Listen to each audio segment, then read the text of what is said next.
কথা মতো বৃহস্পতিবারই বিজেপিতে যোগদান করলেন কলকাতা হাইকোর্টের প্রাক্তন বিচারপতি অভিজিৎ গঙ্গোপাধ্যায়। দলীয় পতাকা হাতে নিয়ে এদিন গেরুয়া শিবিরে যোগদান পাকা করলেন তিনি। তাকে দলের সদর দপ্তরে প্রথমে উত্তরীয় পড়ানো হয় দলের পর্যবেক্ষক মঙ্গল পাণ্ডে ও রাজ্য সভাপতি সুকান্ত মজুমদারের পক্ষ থেকে। পরে শুভেন্দু অধিকারীও তাকে উত্তরীয় পড়ান। এরপর অভিজিৎ গাঙ্গুলির হাতে পুষ্পস্তবক দিয়ে তাকে অভ্যর্থনা জানানো হয়।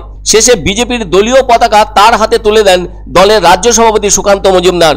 যদিও এদিনের যোগদান ছিল শুধুমাত্র নিয়ম রক্ষার ব্যাপার মাত্র, কেননা বিচারপতির পদ থেকে ইস্তফা দেওয়ার পর এক সাংবাদিক বৈঠকে অভিজিৎ গঙ্গোপাধ্যায় পরিষ্কার করে বলেছিলেন তিনি বিজেপিতে যোগদান করছেন। আর সে কথা রাগঢাক করে নয়, স্পষ্ট করে বলেছিলেন। সেটার জন্য দিনও ঘোষণা করে বলেছিলেন 7ই মার্চ। ফলে সেই মতো এদিন তিনি গেরুয়া শিবিরে যোগদান করায় বনে গেলেন বিজেপি পরিবারের সদস্য। যদিও এর আগে তিনি জানিয়েছিলেন বিজেপি একটি বৃহত্তর সর্বভারতীয় দল, যে দল তৃণমূলের বিরুদ্ধে লড়াই করছে। তাই সেদিনের ঘোষণার পর এদিন হয়ে গেলেন বিজেপির একজন কাছের মানুষ। তবে ভোটে লড়বেন কিনা সে বিষয়ে আলোচনা চলছে, কিন্তু জল্পনা চলছে দলের অন্দরে প্রাক্তন বিচারপতিকে পূর্ব মেদিনীপুরের তমলুকে প্রার্থী করা হতে পারে। তবে এ প্রসঙ্গে অভিজিৎ গাঙ্গুলি অবশ্য নিজেই জানিয়েছেন কোন আসনে লড়বো সেটা তো বিজেপির শীর্ষ নেতৃত্ব ঠিক করবেন, আবার ভোটে লড়বো কিনা সেটা দল ঠিক করবে। সে যাই হোক, এদিন সকালে অভিজিৎ গঙ্গোপাধ্যায়কে অভ্যর্থনা জানাতে তার বাসভবনে গিয়েছিলেন অগ্নিমিত্রা পাল ও সজল ঘোষের মতো নেতা নেত্রীরা। তবে রাজ্যের সদর দপ্তরে তার যোগদানকে ঘিরে ছিল উৎসবের মেজাজ। এদিন তিনি যোগদান করে সাংবাদিকদের সামনেই বলেন রাজ্যের দুর্নীতিগ্রস্ত শাসক দল ও সরকারকে উৎখাত করাই তার প্রথম লক্ষ্য। এদিন অভিজিৎ বাবুর বিজেপিতে যোগদান প্রসঙ্গে শুভেন্দু অধিকারীও বলেন বাংলার রাজনীতিতে নতুন যুগের সূচনা হলো। তাকে অবশ্য স্বাগত জানান দলের পর্যবেক্ষক মঙ্গল পাণ্ডে।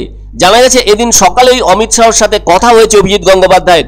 তবে এদিন অভিজিৎ বাবু বলেন আমি দলের একজন শৃঙ্খলাবদ্ধ সৈনিক হিসেবে কাজ করতে চাই। দল থেকে তাকে যে দায়িত্বই দেওয়া হোক না কেন তা যথাযথভাবে পালন করতে তিনি প্রতিজ্ঞাবদ্ধ। তিনি বলেন বাংলায় বিজেপির ক্ষমতায় আসাটা খুব দরকার। অভিজিৎ বাবু আরো বলেন একজন বাঙালি হিসেবে ভীষণ কষ্ট পাই যখন দেখি বাংলা ক্রমাগত পিছিয়ে পড়ছে।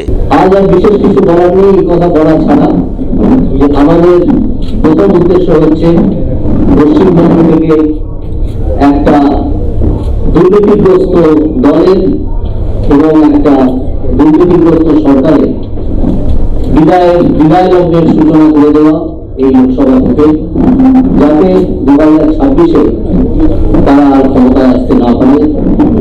বিজেপির ক্ষমতায় আসা খুব দরকার বাংলার প্রয়োজনে, এবং একজন বাঙালি হিসেবে আমি অত্যন্ত কষ্ট পাই যখন দেখি যে বাংলা ক্রমাগত পিছিয়ে পড়ছে আর পিছিয়ে পড়ছে। তাই আমি সর্বভারতীয় দলে যোগ দিয়েছি, যেখান থেকে এই দুর্নীতিগ্রস্ত দল এবং দুর্নীতিগ্রস্ত সরকার এদের বিরুদ্ধে একটা ভয়ঙ্কর লড়াই শুরু করা যায় এবং একটা সিরিয়াস লড়াই শুরু করা যায়।